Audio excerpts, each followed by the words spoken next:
This is the final boss of book hauls. This is the Bowser's Castle of book hauls. This tower of books that I'm going to show you is so tall, it makes the Burj Khalifa look like a garden shed. That is how many books I am about to show you, because recently, as you know, if you've been following the series, I built my dream home library. It's right here, it's right behind me. And as a little reward to myself for working hard this year, I decided that I would reinvest the money that I've made from my YouTube channel and buy the books that I wanted to stock my home library with. And so I wanted to give you a book haul of all of those books and show you what it is that I bought, because I got books by my favorite writers that I haven't yet read or didn't yet own, books that I've wanted to read for ages. I completed series that I hadn't completed, and it was a little crazy. It was a little unhinged. Like, I'm due a trip to the hardware store because this is unhinged. But I thought we would just do a chatty little video where I go through all of these books, why I bought them, why I want to read them, why I'm excited to read them, why I love these authors, or what fascinated me about these authors if I haven't yet read their work. You know, what was it about them that drew me in and made me want to read some of their work? So welcome back to my YouTube channel, or welcome to my YouTube channel if you're new here. My name is Jack Edwards. This is my YouTube channel, aka my audition tape for solitary confinement. Let's talk about some books. So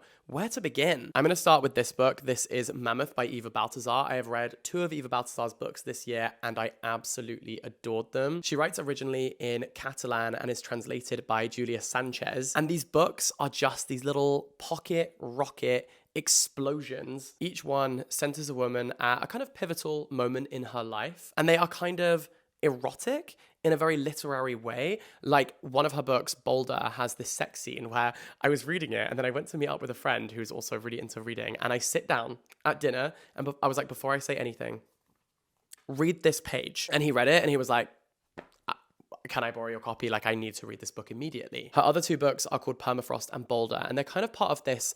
Essentially, it's a trilogy, but they're not necessarily linked. They just have thematic similarities in that they all center a woman. They're all lesbians. They are all kind of feeling quite disenchanted by the world. They're all witty. They have this real sharpness. Like, every single line is a little treat. It's like an oyster that just has 25 pearls, because every line is so good. The kind of book where I read it with a pen in hand to underline all of my favorite lines, and then it ends up with ink all over the page. Like, there are more lines underlined than not underlined. That's how good Eva Baltazar's writing is.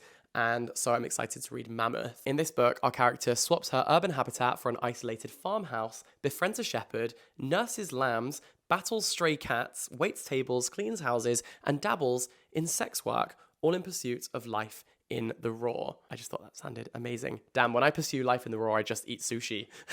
These 3 books are all books that were shortlisted for this year's Women's Prize and sounded to me so interesting. So I picked up these 3. This is Enter Ghost by Isabella Hamad. After years away from her family's homeland and reeling from a disastrous love affair, actress Sonia returns to Palestine to visit her older sister, Haneen. On her arrival, she finds her relationship to Palestine is fragile, both bone deep and new. She then meets the charismatic Miriam, a local director. She joins a production of Hamlet in the West Bank. Soon, Sonia is rehearsing with a dedicated, if competitive, group of men. Yet, as opening night draws closer, it becomes clear just how many obstacles stand before the troupe. Amidst it all, the life she once knew starts to give way to the exhilarating possibility of finding a new self in her ancestral home. I'm always really intrigued by books that are in conversation with Shakespeare or with other classic books, because often, I always say this, but I think a lot about what Greta Gerwig said when she adapted Little Women for the most recent movie adaptation, where she said, I didn't make Little Women modern. Little Women is modern. I didn't try to make the original book feel modern. I excavated it for what was modern about it, because a lot of the feelings that we find in classic books are just as pertinent today. And that's the reason they've stood the test of time, because we can, well, either because, you know, a classic book captures a specific moment in time and we use it as a kind of historical record, or because actually a lot of those emotions and feelings are still pertinent and relevant today. And I think so much of what we read in Shakespeare is just as relevant today. And that's why we see modern adaptations. Like, the film Anyone But You is a Shakespeare retelling. Like, you can really do so much with that source material. So I'm very intrigued by how Enter Ghost is going to grapple with that. But also, I am obsessed with books about home and what it is to feel at home, whether home is a portable thing or whether it is specifically rooted in a place. And specifically, I'm very interested to read more books by Palestinian authors. So very, very excited about that one. Then we have Soldier Sailor by Claire Kilroy. In her wildly acclaimed new novel, Claire Kilroy creates an unforgettable heroine whose fierce love for her young son clashes with the seismic change to her own identity. As her marriage strains and she struggles with questions of autonomy, creativity, and the passing of time, an old friend makes a welcome return. But can he really offer a lifeline to the woman she used to be? What I heard about this book is that the narrator is just so captivating, and she's the kind of character that you miss when you turn the final page. And that, for me, is all I want from a book. Also, I'm just seeing on the back, it says, Kilroy made me cry.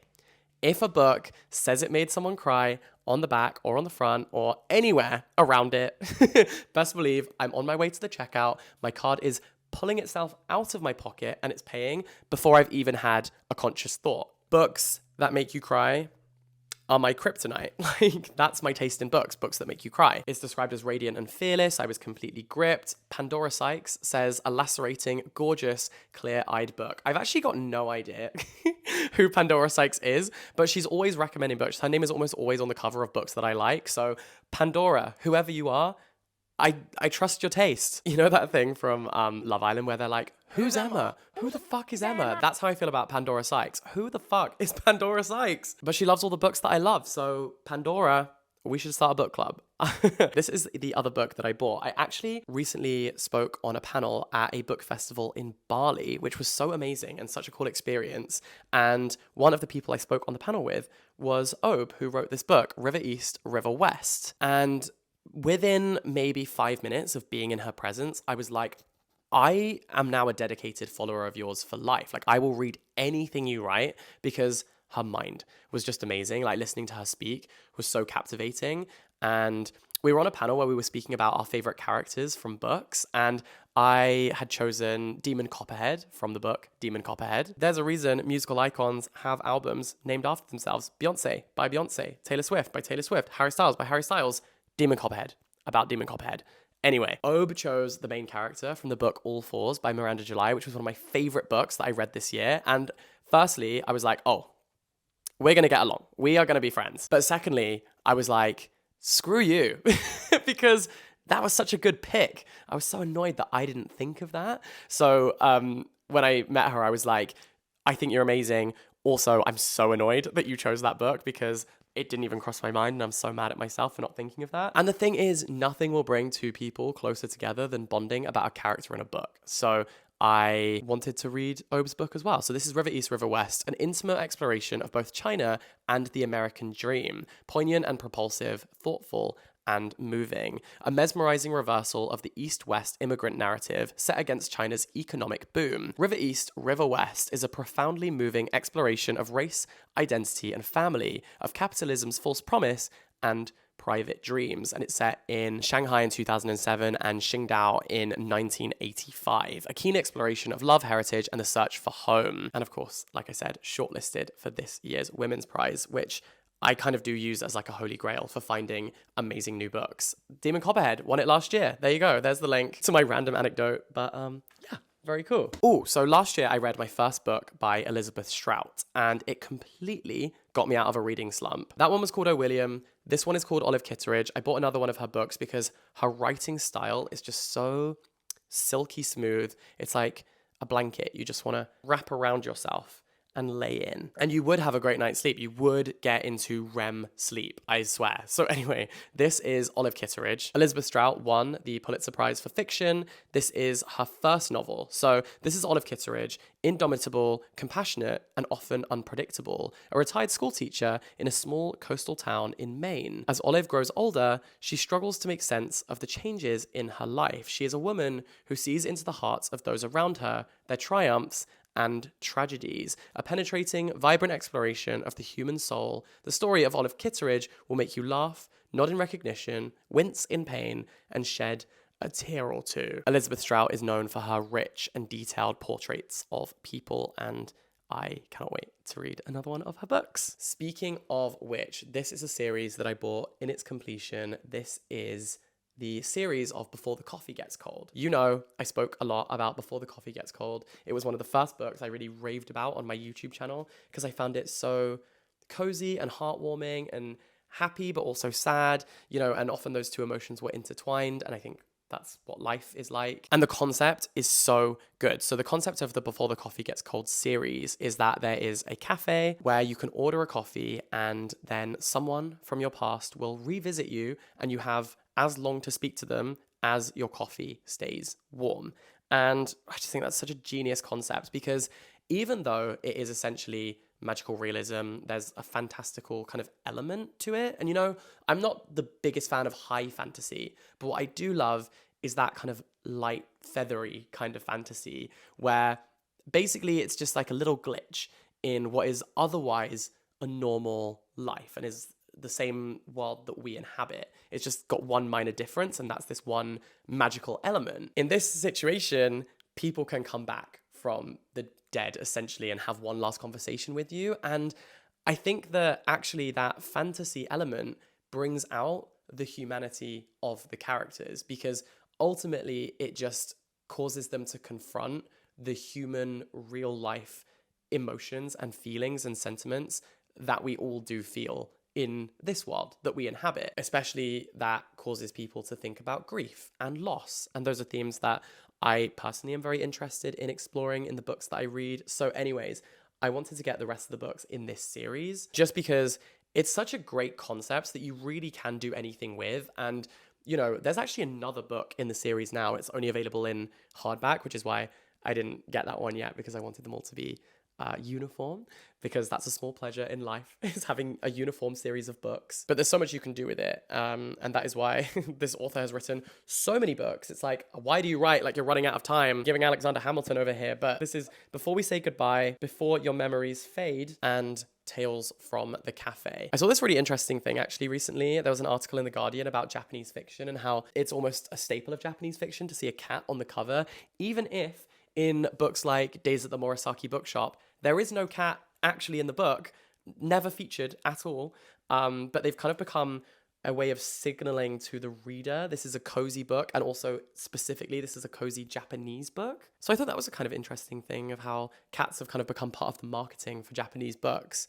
I actually recently went to the launch of the new Murakami book at a cat cafe, like we did a mindfulness course with kittens, which was very, very sweet. But yeah, it's interesting how it's kind of become a hallmark of the genre. This is by Toshikatsu Kawaguchi, and who translates these? Let's see. Why don't people put the names of translators on the covers? This is translated by Jeffrey Trozelot. This has been a huge sensation and really, really wonderful and just lovely. If you're looking for something heartwarming to read, read this. Speaking of Murakami, I have been trying to track down these books for the longest time. I found them in a McNally Jackson in New York City, and when I took them to the counter to pay for them, the shop assistant was like, oh my God, I'm so jealous. Those literally came in this morning.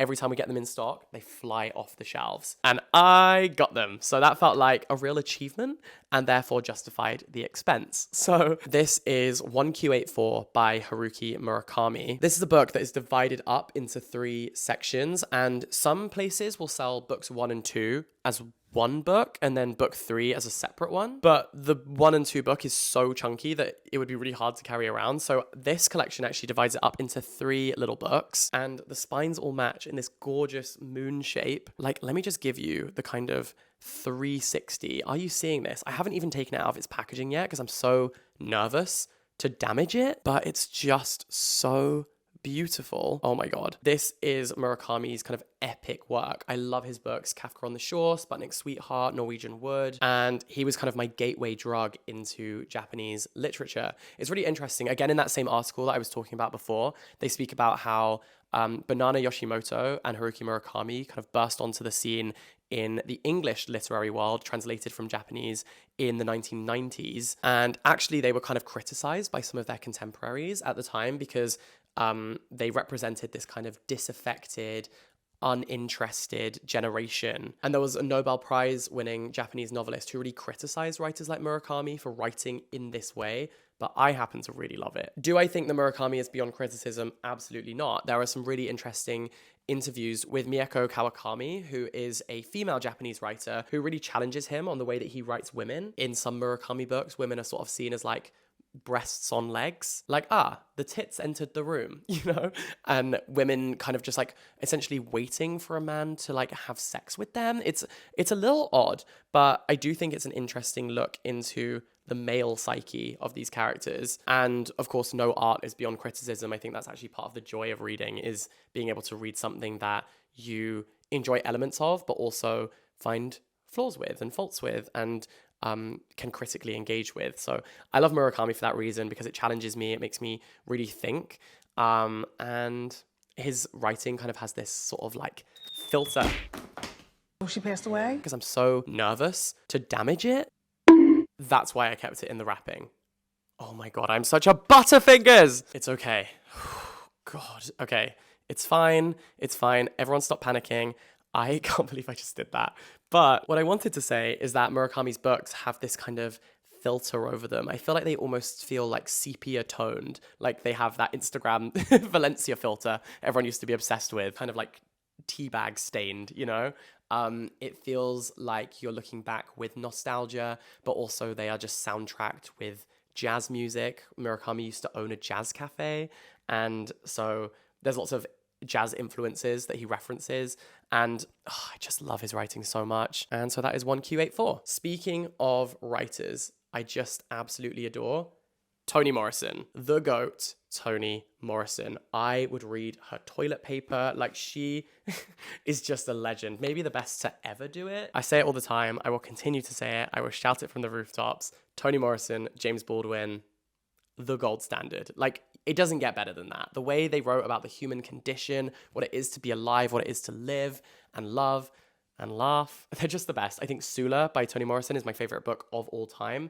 and I am rationing these. I am in no rush to read them, because once I finish reading her novels, there aren't any left. And that experience of reading something for the first ever time is just, you can never replicate that, obviously. So I will be savoring these, but I wanted to own them, and now I do. So we have Paradise, we have Love, we have Tar Baby, we have A Mercy, Home, and you know how I feel about books about home. And then also I picked up this book, which is Toni Morrison, The Last Interview. This is a series that is being published with different writers. There's like a James Baldwin one, there's a Joan Didion one, Ursula K. Le Guin, Nora Ephron, and it's Hemingway. It's a really interesting series, and I wanted to... If I could spend literally 5 minutes in Toni Morrison's mind, I think I would be the smartest person alive. And so getting to read these little snippets of her interview answers, reading her novels, is a privilege, and one that I take very seriously. If you're looking to get into Toni Morrison, I would start with The Bluest Eye or Sula, or Beloved. I think Beloved is probably her kind of most famous work, but I just think she was amazing. And yeah, just highly recommend Toni Morrison. I just mentioned James Baldwin, so it seems natural to talk about the 2 books of his that I also picked up. This is called Everybody's Protest Novel. This is a collection of essays in celebration of the centenary of James Baldwin's birth, which was this year. He would have been 100 this year. And I could sit here and tell you 100 reasons why you should read James Baldwin's work, but I'll give you one, and that is that pretty much every author who I love loves James Baldwin. Pretty much every author I love will actively be ready to quote James Baldwin at any moment. He has so many zingers. He must have been a printer, because he was spitting facts. He was an amazing fiction writer, but also in his essays, he just shared so much wisdom and bestowed so much wisdom on the world that I think we're very lucky to have this. We were lucky to have him. And then this is one of his novels that I haven't yet read. Everyone wishes to be loved, but in the event, nearly no one can actually bear it. At the height of his theatrical career, the actor Leo is nearly felled by a heart attack. As he hovers between life and death, we see the choices that have made him enviably famous and terrifyingly vulnerable. For between Leo's childhood on the streets of Harlem and his arrival into the world of theatre lies a wilderness of desire and loss, shame and rage. And everywhere, there is the anguish of being black in a society that seems poised on the brink of racial war. In this tender, impassioned 1968 novel, James Baldwin created one of his most striking characters, a man struggling to become himself. That is, tell me how long the train's been gone. Even the title is pure poetry. Another book I've been wanting to read for a very long time is A Visit from the Goon Squad by Jennifer Egan. I feel like this is a modern classic that people really hold as a holy grail. It won the Pulitzer. This is the spellbinding novel circling the lives of Benny, an aging former punk rocker and record executive, and Sasha,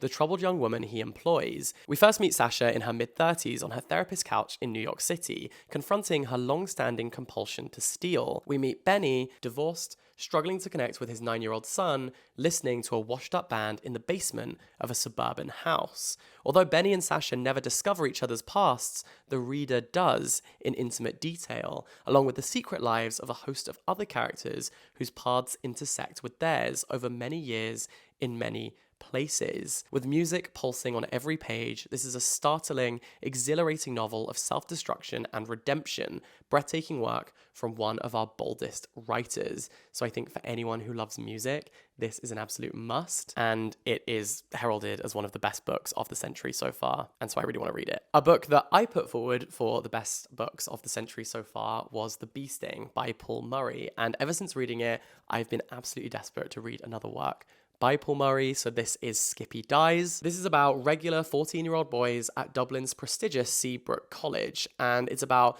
one of the characters dies in the first kind of chapter of the book, and the rest of the boys are therefore pushed to crossroads of faith and reason.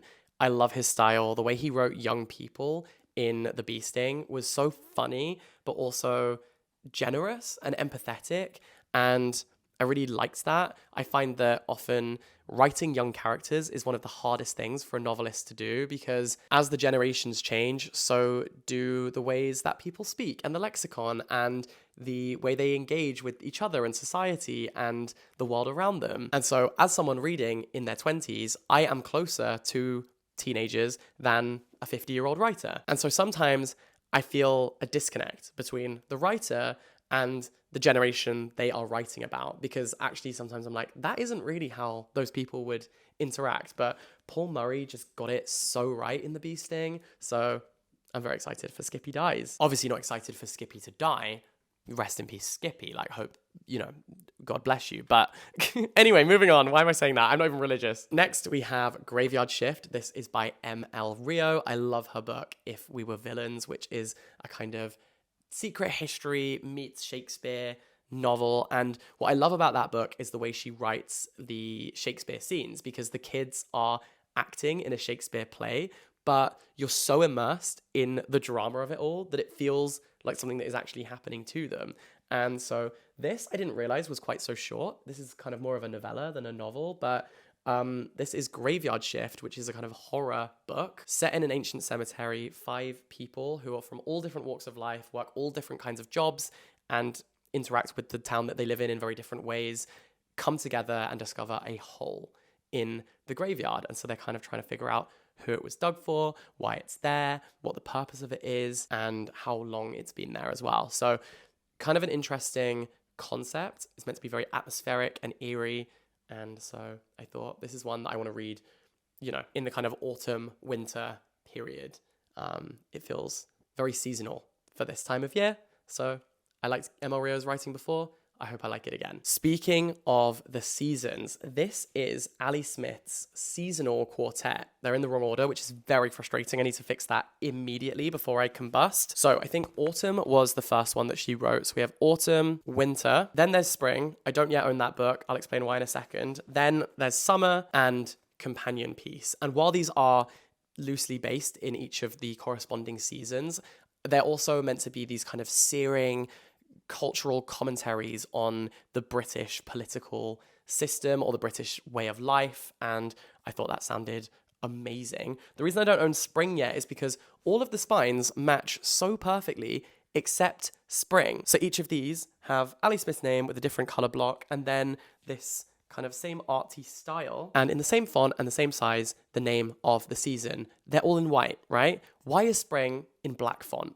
Why would they do that so that one in the series doesn't match? Even companion piece is written in white. I don't understand why they would do that. So I'm on the lookout for a copy of Spring that has the white font. If anyone can track one down for me, I will be so eternally grateful. But since I haven't read the first 2 yet, I'm in no rush to buy spring. So once I can track that down, I will get it, but very excited by these. And my plan is to read them in the corresponding season. So I've started with autumn. I'm really, really loving it so far.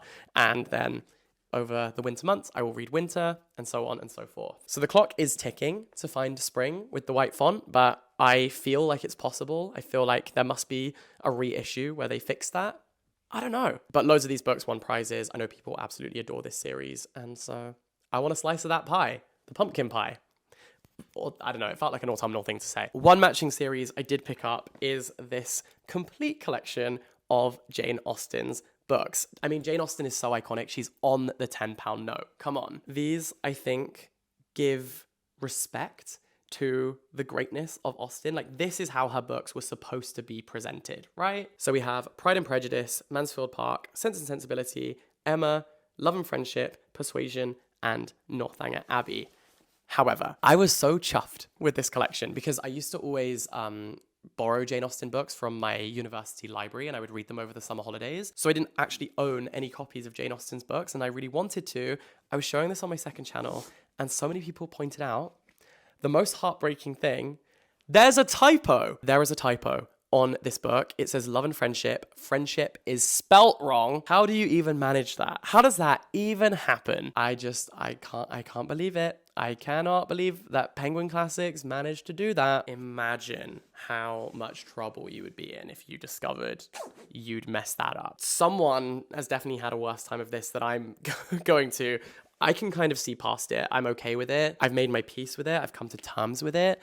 But imagine how much trouble that person was in when they realized they'd messed that up. Aside from that, minor little mistake. You know, it gives them more character. I do think this is just incredible. And it looks so great on my classic shelf, which is just behind me. These are some Penguin modern classics. So these have the iconic baby blue spines. This one is called After Midnight. It's by Irmgard Kuhn. Translated by Anthea Bell, the Sunday Times say, I cannot think of anything else that conjures up so powerfully the atmosphere of a nation turned insane.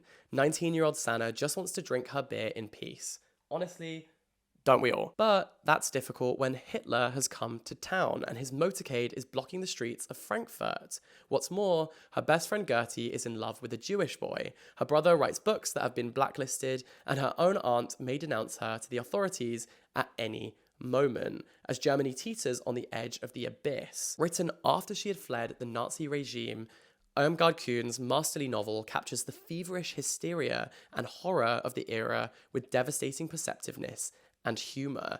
Now, I wrote my dissertation on Christopher Isherwood, who was kind of visiting Berlin as a bit of a sexual tourist, shall we say. He really loved, so his books, Goodbye to Berlin and Mr. Norris Changes Trains, are what the musical Cabaret is based on. And so he writes about, late 1920s, early 1930s Berlin as being this really fun, crazy, vibrant place full of all sorts of wonderful people and all this self-expression. But then when the going got tough, he just fled and went back to England. And so I'm very intrigued to read about that same time period from the perspective of a German writer. And so that is After Midnight. And then another book I also got about Germany was Berlin Alexanderplatz. This is by Alfred Doblin and translated by Michael Hoffman. Now, Michael Hoffman just won the International Booker Prize for his translation of Kairos by Jenny Erpenbeck, also set in Berlin, one of my favorite books of the year. And I heard that Michael Hoffman's style of translation is that he reads through the novel and then almost puts it to one side and rewrites it in his own kind of way when he's translating. And I thought that was so interesting as a translator's style, and it's unlike anything I've heard before. So I'm intrigued by this, and I loved what he did with Kairos. So Franz is back on the streets of Berlin. Determined to go straight after a stint in prison for doing some stupid stuff, he finds himself thwarted by an external agency that looks an awful lot like Faith.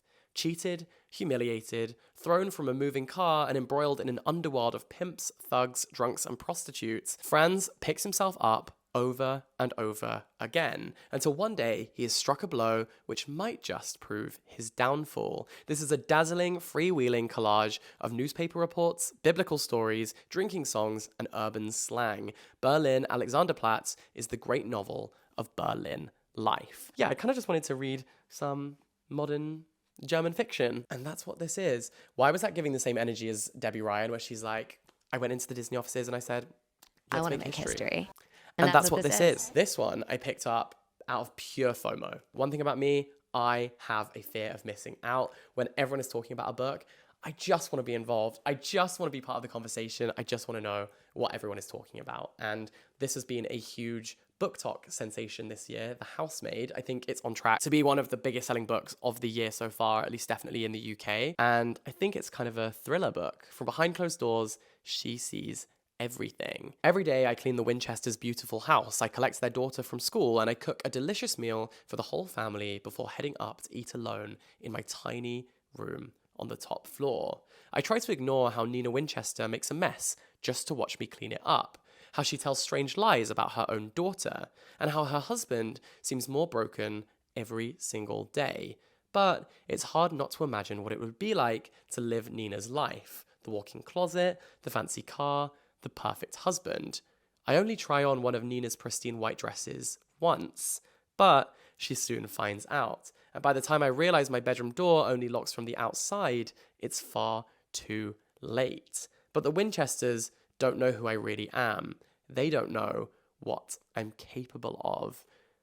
Okay, honestly, I get why people were so gripped by this. That sounds really good. I've been making a series of videos over the years where I read the books that are kind of book talk sensations and tell you whether they're worth your time to read them. So this will be in the next installment of that. So that should be coming at some point in the new year. Death in Her Hands I bought because I love that Otesha Moshfegh is just kind of a freak, you know? And I think that she wouldn't mind me saying that. I think a lot of her books are really crazy. I just finished reading her book McGlue, which is about a guy who is on a ship and has just murdered his kind of best friend. Lapvona is one of the weirdest books I've ever read. My Year of Rest and Relaxation is pretty crazy too.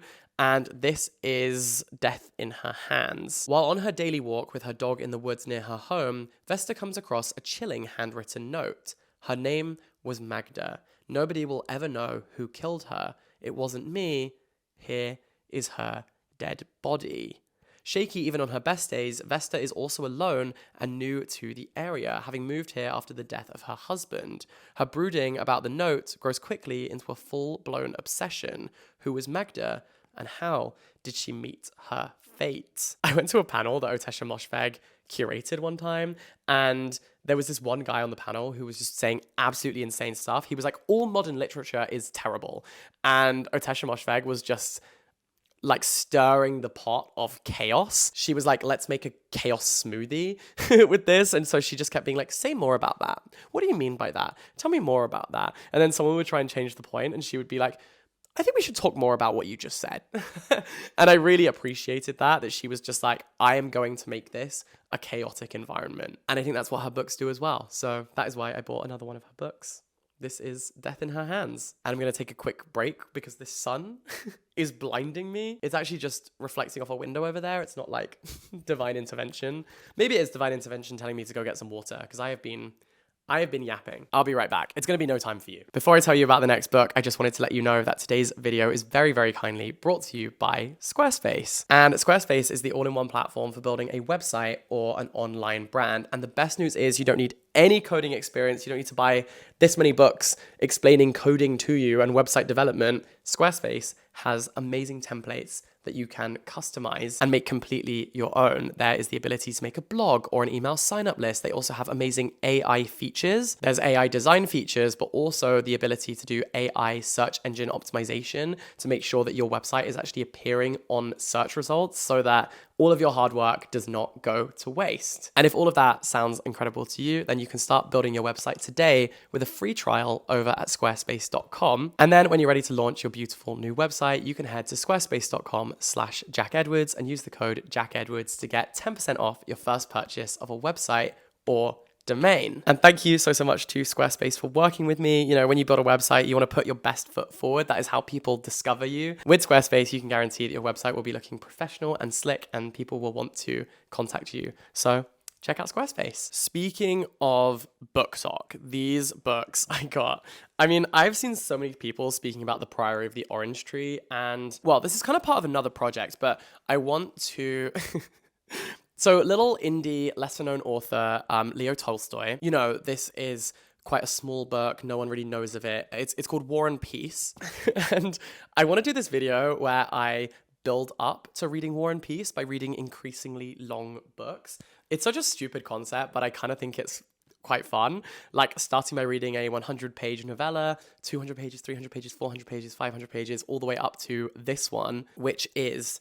It's actually insane. Oh my God, the font is so little. The pages are thin, like Bible pages. Oh Lord indeed.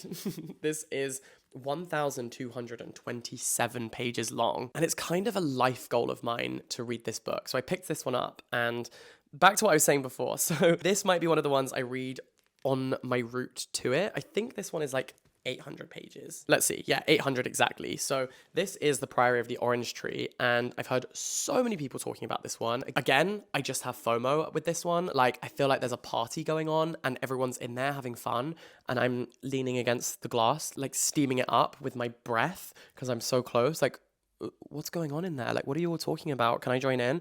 And so I got myself a copy, and I will say this looks really impressive on a bookshelf. And then this one I bought just because they look so good together. I'm sorry. I do really intend to read these books. This is the second book, also by Samantha Shannon. This is A Day of Fallen Night, and it is just stunning. Damn, these are so beautiful. And I saw the shiny thing and I wanted to own it. What can I say? I'm only human. These books are also going to be featured in some of my content, looking at books that are really popping off on Book Talk right now. I think I'm going to do a whole separate video specifically on romance. So I got The Pumpkin Spice Cafe, which has been this runaway bestseller this year. Small town, cozy romance vibes. Obviously, very autumnal, very seasonal. It's about a woman whose aunt has left her the ownership of a pumpkin spice cafe, and she falls in love with someone else who lives in this small town, and he kind of shows her the ropes, introduces her to all the other people, but someone is messing with her cafe and she's trying to get to the bottom of what it is. Very low stakes, but I'm intrigued why everyone loves this one so much. And sometimes, you know, a simple concept doesn't mean bad writing. I'm open-minded, and we will see what this has to offer. And I kind of like the gossipy vibe of a small town romance. I think it could just be a bit of fun. And, you know, we don't have to always take ourselves so seriously. I'm looking forward to that one. This one is better than the movies, and this is about a girl who is obsessed with romance movies and rom-coms because she used to watch them with her mother who has passed away. And she, in her own love life, is kind of hoping to find that perfect rom-com moment. It's a cheesy concept, but you know what? Sometimes I like a charcuterie board. Sometimes I like a bit of cheese. It's so cheesy that the pages smell a bit like camembert, but I think it could be fun. It's by Lynn Painter. I don't know if I said the title, better than the movies. And then speaking of movies, this one is called You Again. And apparently, I mean, you can even tell from the cover, this is based on When Harry Met Sally, which is such an amazing movie. And, you know, Nora Ephron wrote the hell out of that. Like, there are so many amazing lines. I think that she really shaped the genre. And so I'm intrigued by how this one takes inspiration from When Harry Met Sally and reimagines it in New York City in a modern context. Because, of course, now we have things like dating apps and, well, we have dating apps and technology and social media, you know. In When Harry Met Sally, they often talk on the phone. So I wonder if this will feature more kind of texting or that kind of thing. But I love a friends to lovers romance. I'm not massively into enemies to lovers, but friends to lovers, sign me up. And all of my friends watching should be very afraid. I may fall in love with you at any moment. This is a kind of tangent, but speaking about book talk, this is actually a non-fiction book that I wanted to read because Lena Norms recommended it. She speaks so highly of this book. It's called Outraged. Lena Norms is one of my favorite YouTubers, booktubers. I take her recommendations very seriously. And this one is called Outraged, why everyone is shouting and no one is talking. In this new attention economy, many exploit the outrage of others in order to gain power. But by shouting about everything, we are in fact creating a world where outrage is without consequence. There is still much to be outraged by in our final frontier, but in order to enact change and become more effective online, we must learn to channel our responses responses.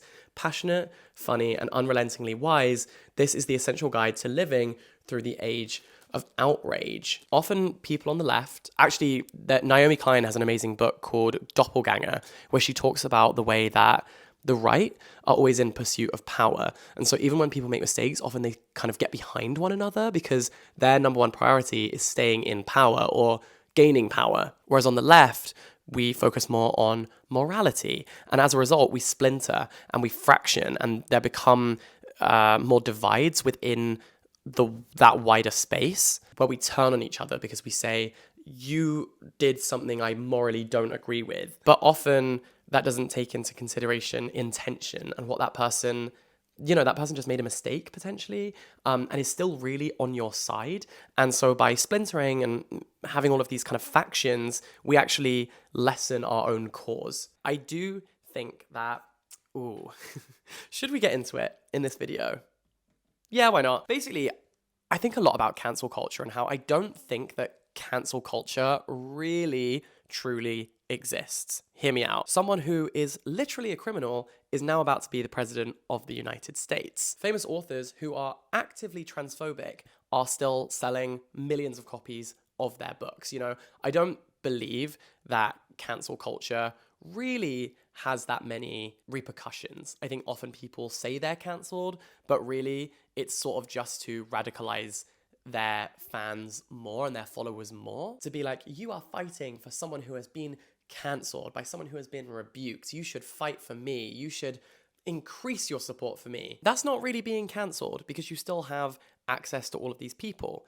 What I do think we have a culture of is nitpicking. I think that there is this really odd culture that we've seen, especially this year. It's got way worse online, especially on TikTok, where I think often people see the discourse before they see the original source. And as a result, everyone is able to profit from being outraged. People are able to make bigger audiences, make money from always being outraged about something and trying to shame someone else for something that they did. And I think that, listen, people make mistakes and people say the wrong thing and people should be called out. But I think that the outrage that often people feel lacks a lot of nuance and doesn't allow people the space to grow and apologize and learn from their mistakes and for us all to collectively learn. I think there's a compassionate and kind way to, or well-intentioned way to point out when something is wrong, and often calling someone out or turning it into discourse isn't the way to do that. So I have many, many thoughts on this. I don't think I'm explaining them very well, but I want to read this book, and that is why. This book is called Didion and Babbitts. It's by Lily Analick. I am just enthralled by the writing of Joan Didion and Eve Babbitts. I think both of them wrote with this kind of audacity. I guess they were what we would now consider to be it girls, but they also wrote these gorgeous and provocative books about the time in which they were living in and the culture they saw around them. I will say, and this is shallow, if I see someone reading Eve Babbitts or Joan Didion, instantly I'm like, oh, so you're cool. Oh, you're a cool person. And so anyone I see reading this, I'm going to be like, marry me on the spot. So anyway, this is about the mutual attractions and mutual antagonisms of literary titans Joan Didion and Eve Babbitts. Eve Babbitts died on December 17th, 2021, found in the rack, ruin, and filth of her apartment, a stack of boxes packed by her mother decades before.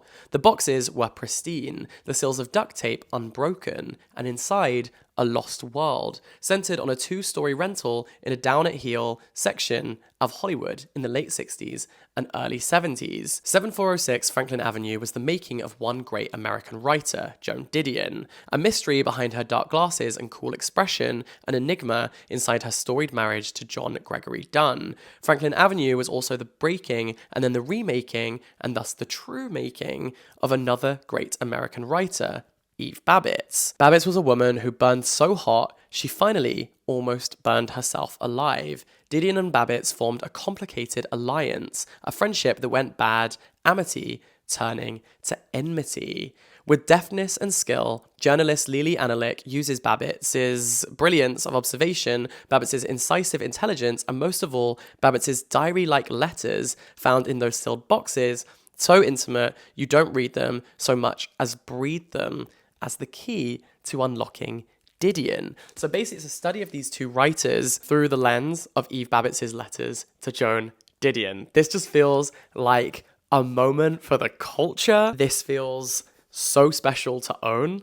And I cannot wait to get an insight into these two women. Oh my God. Now, one of my goals for 2025 is to finish writing my goddamn novel. And this is Save the Cat Writes a Novel. So the theory of Save the Cat is basically that if you're writing a character who is a hero in your book, you need to show them doing something heroic as an introduction to the reader that they are a morally good person. And okay, that sounds very straightforward when you think of like a straightforward hero and villain, but also what about a character who is later going to make a major mistake?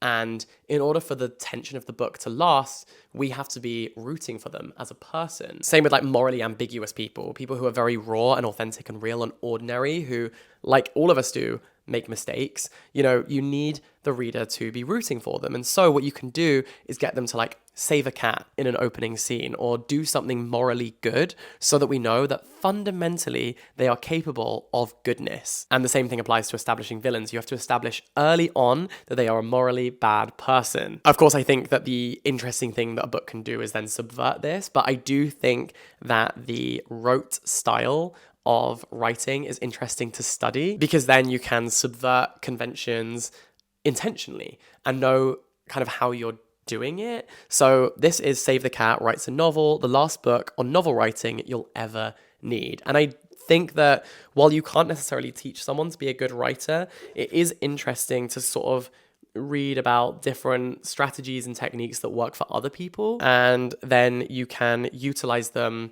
with intention, with purpose, and know kind of what you're doing when you write. I just thought this might be a good book to read to kind of motivate me to keep going and to think about the craft of writing from the perspective of the literary greats. So that is Save the Cat Writes a Novel. I mean, when it comes to literary greats, look no further than Clarice Lispector. Clarice Lispector is a writer whose work I've really been getting into in the past year, and I want to read so much more of it. So I got 4 more books of her work to add to my little collection that I have going on over there. She was a Brazilian writer, an absolute titan. Not a word is wasted when it comes to her books. Like, every single line is meticulously crafted. And the thing is, some of these books are tiny, but don't be fooled and think that that means they are quick to read, because they aren't. You have to linger with these books. These books force you to slow down for a little while because each line is so textured. Like, you really just get to explore the contours of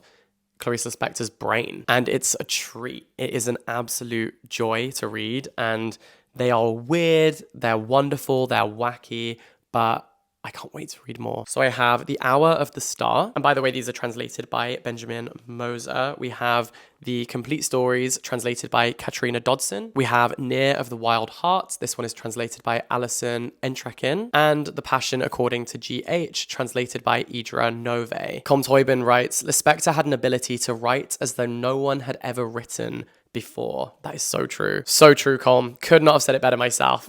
Just a genius of the 20th century, and I feel smarter every time I read her work. Patti Smith is an author who I want to give another go. I read Just Kids, and I know that people absolutely worship the ground that that walks on, but I just didn't click with it fully. I felt like there was a lot of name dropping, and it felt a little pretentious to me, and I just didn't like Just Kids, so I absolutely want to give M Train a go, partly because when I lived in New York, I would take the M Train all the time, and there's something so special about reading about a journey that you have done or a place that you have lived in, and I'm hoping that's what this is for me. So this is an unforgettable odyssey told through the prism of the cafes and haunts Patti Smith has worked in around the world. It is a book she has described as a roadmap to her life. M Train begins in the tiny Greenwich Village cafe, where she ruminates on the world as it is and the world as it was, and writes in her notebook. Through prose that shifts fluidly between dreams and reality, past and present, we travel with her to Frida Kahlo's Mexico, to the fertile moon terrain of Iceland, to a ramshackle sea seaside bungalow in New York's Far Rockaway that Smith acquires just before Hurricane Sandy hits, to the West 4th Street subway station, filled with the sounds of the Velvet Underground after the death of Lou Reed, and finally to the grades of Gennett, Plath, Rumbo, and Mishima. Woven throughout are reflections on the writer's craft and on artistic creation. Here too are singular memories of Smith's life in Michigan and the irremediable, oh my god, I cannot ever say this word, and the irremediable, the irremediable,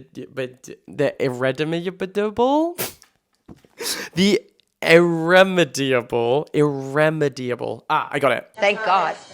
The irremediable loss of her husband, Fred Sonic Smith. Sorry, I feel like you just watched me have a seizure. That felt so vulnerable. I can just never say that word. Braiding despair with hope and consolation, illustrated with her signature Polaroids, M Train is a deeply moving book by one of the most remarkable artists at work today. That is M Train by Patti Smith. Another writer I want to give a second chance is Colson Whitehead, because The Underground Railroad was such a disappointment to me. I felt like it, on a craft level, the way that it explained its characters was so unengaging and there were lots of plot holes. I think that the Underground Railroad as a concept and this book about the slave trade is so important and so powerful and so remarkable. I just didn't like the execution of it. I didn't like the way that it was written and the style. Then I read Colson Whitehead's book about New York City, which is called The Colossus of New York. And it's one of the best things I've ever read. I think that he completely captured the city and the way that people inhabit it and all the different types of ways you can encounter New York City. Like, it's broken up into chapters like New York in the rain, as well as physical locations like Central Park. Then there's New York in the morning, you know, and I thought that was really cool. One of the chapters is on JFK and the experience of leaving New York when you move away from there. And I thought it was like 5 out of 5, absolutely excellent, made me cry.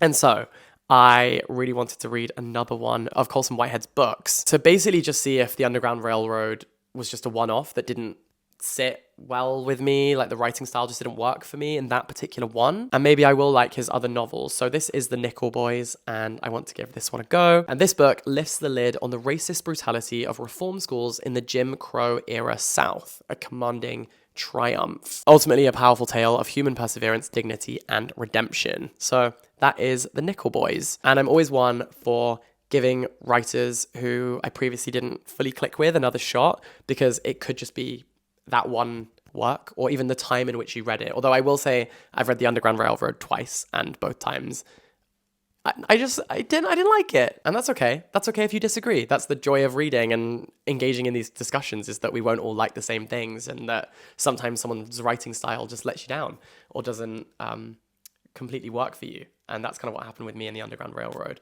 Okay, the final books are these. This is the Penguin Green Ideas collection. I think this would be such a good Christmas gift for someone who is very interested in global warming and the climate crisis. These are very short little books by different people who have written about the climate and about ecocentrism, etc., and ecology. So we have Greta Thunberg, Naomi Klein, Amitav Ghosh, Rachel Carson, Aldo Leopold. I feel like there are just going to be so many gems in this collection, and I wanted to own it so that I could dip in and out of these little collections as and when I wanted to. And that rounds out this absolutely mammoth book haul. Oh my god. If you are still watching to this point, oh my god, there's more. I'm so sorry, there's actually more. But it's okay. It's just one collection of things, and I will show you very quickly. These. So these are books all by Rachel Cusk, whose work I absolutely love. I first discovered her work when I was at university, and I read her book Outline, which is part of a trilogy that also includes her books Transit and Kudos.